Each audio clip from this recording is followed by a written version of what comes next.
चला तर मंडळी, आपण आज दाणेदार लाडू बनवून तयार करू। हे लाडू एकदम सोपे आणि वेगळ्या पद्धतीचे आहे। रव्या मैद्याचे लाडू न बांधता या पद्धतीचे लाडू बनवा। एकदम सोपे आणि एकदम हेल्दी सुद्धा आहे।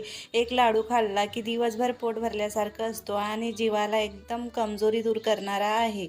तर चला वेळ न करता, तर सर्वात आधी आपल्याला काय करायचं, एक पॅन घ्यायचं। याच्यामध्ये आपल्याला घालायचं आहे साधूक तूप। अर्धी वाटी घालत आहे, म्हणजे अर्ध्या वाटीमध्ये आपली सगळी प्रोसिजर होणार आहे। आता इथे मी एक वाटी घेतलेली आहे इथे गोंद। तर अर्धी वाटी पहिल्यांदा टाकून घ्यायचे, मस्त कुरकुरीत होईपर्यंत फ्राय करून घ्यायचे। थोड्या थोड्या क्वांटिटीमध्ये टाकून मस्त असे मीडियम गॅसवर आपल्याला फ्राय करायचे। जेवढे आपण कमी गॅसवर करणार ना तेवढे खुसखुशीत होतात। तर आता गोंद तुम्ही तुमच्या आवडीनुसार कमी जास्त करू शकता, पण मी सगळे इथं ड्रायफ्रूट घेणार आहे।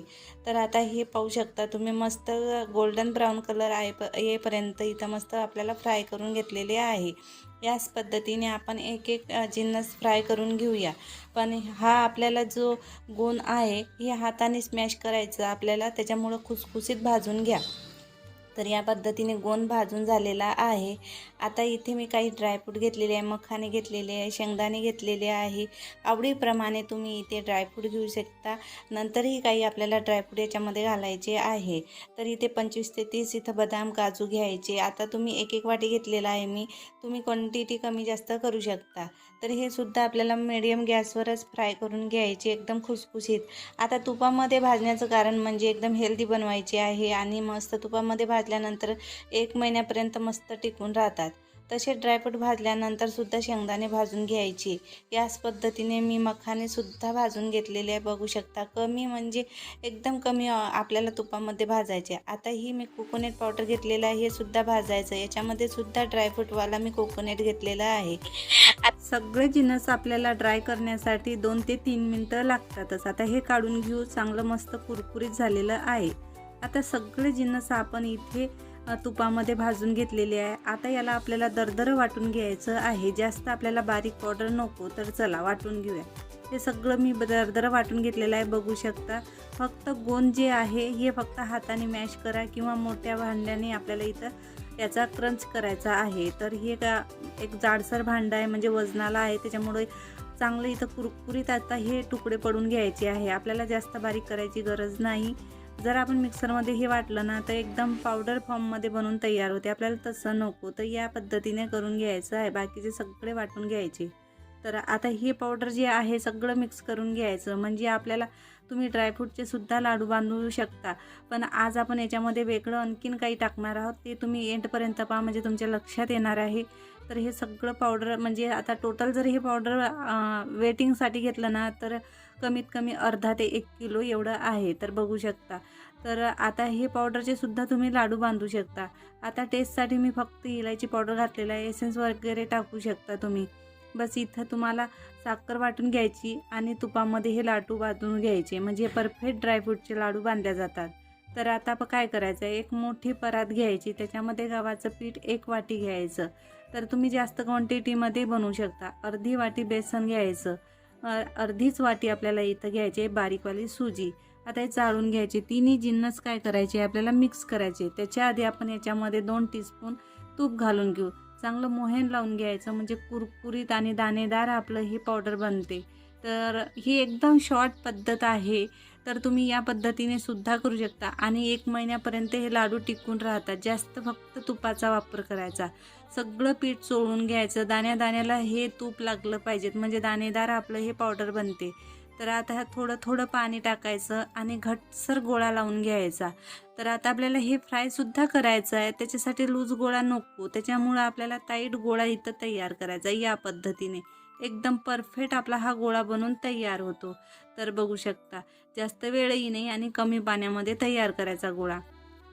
आता छोटे छोटे असे गोळे घ्यायचे आणि मुठ्ठ्या बांधायच्या। तुम्ही इथे पोळीसुद्धा लाटून तळू शकता किंवा छोटे छोटे पुरी स्नॅक्ससारखे बनवून तळू शकता, जसं तुम्हाला वाटत असेल तसं। पण असे सुद्धा मस्त असे दाणेदार आपलं बेसनसारखं निघते। तर आता हे सगळ्या मुठ्ठ्या बांधून झालेल्या आहे। तर चला आता एका साईडला पॅन गरम करायचं, त्याच्यामध्ये थोडंसं तूप घालायचं, चांगलं वितळल्यानंतर आपल्याला हे एक एक मुठ्ठी याच्यामध्ये टाकायची आणि मस्त इथे थोडासा फ्राय करण्यासाठी टाईम लागू शकते, कारण की जेवढं आपण इथे फ्राय चांगलं करणार ना तेवढे लाडू जे आहे लॉंग टाईम आपले टिकतात.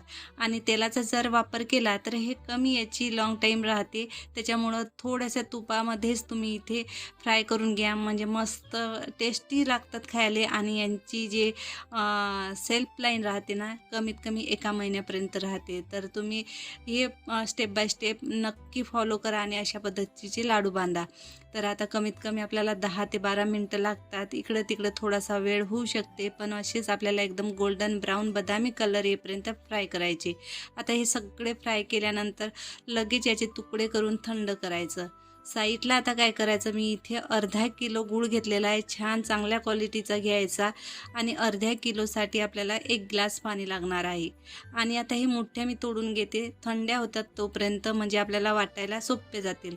तर साईडला इथे मस्त आपल्याला सिरप बनवून घ्यायचा आहे. गूळ टाकलेला आहे मी आणि 1 ग्लास पाणी. हे चांगलं उखळी आल्यावर आपल्याला हलकी तार एवढी आपल्याला चासणी बनवून तयार करून घ्यायची. आता हे थोडी पातळच आहे, पण आपण थोडीशी एक तारी करून घ्यायची, हलका तार पडला पाहिजेत.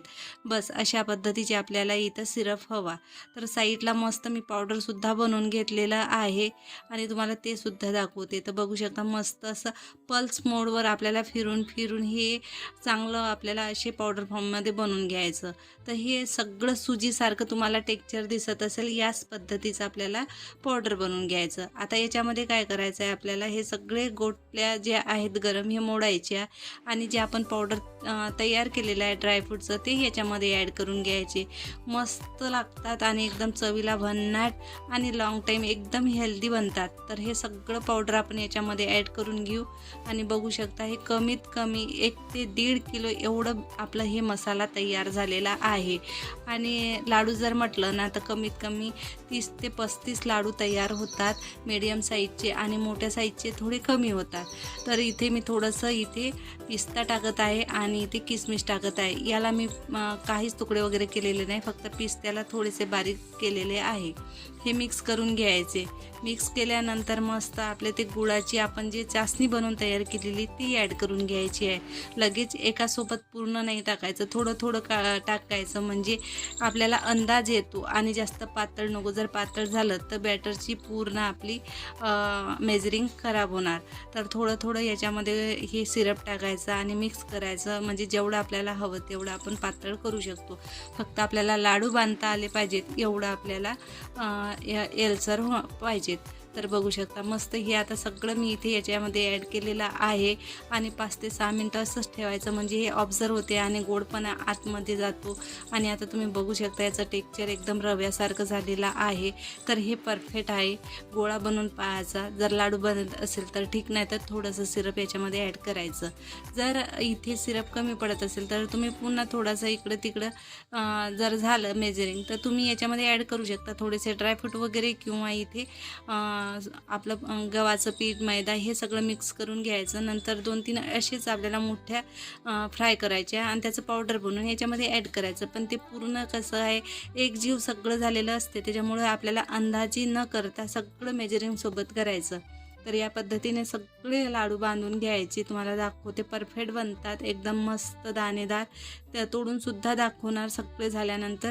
तर बघू शकता मंडळी, खूप सारे इथे लाडू बांधून झालेले आहे. पूर्ण 2 प्लेटा भरलेल्या आहे. एक प्लेट तुम्हाला दाखवते, दुसरी प्लेट बनवणं सुरू आहे. तर आहे ना एकदम सोपी पद्धत. आणि आतमध्ये तुम्ही पाहू शकता मस्त असं दाणेदार हा लाडू बनवून तयार होतो. काहीच मेहनत लागत नाही आणि एकदम लॉंग टाईम टिकणारे हे लाडू आहे. तर बघू शकता मस्त एकदम ड्राय आपले हे लाडू बनतात आणि तुम्ही फ्रीजमध्ये फ्रीजच्या बाहेर ठेवून सुद्धा महिनाभर खाऊ शकता. एकदम हेल्दी आणि एकदम सोपे, तोंडात टाकताच विरघळणारे हे लाडू बनवून तयार झालेले आहे. कशी वाटली ही रेसिपी नक्की कमेंट बॉक्समध्ये सांगा. आवडली असेल रेसिपी तर नक्की जास्तीत जास्त चॅनलला शेअर करा, सबस्क्राईब करा आणि जास्तीत जास्त मित्रमंडळीसोबत शेअर करा. तर भेटू मंडळी एका नवीन रेसिपीसोबत. तोपर्यंत बाय बाय.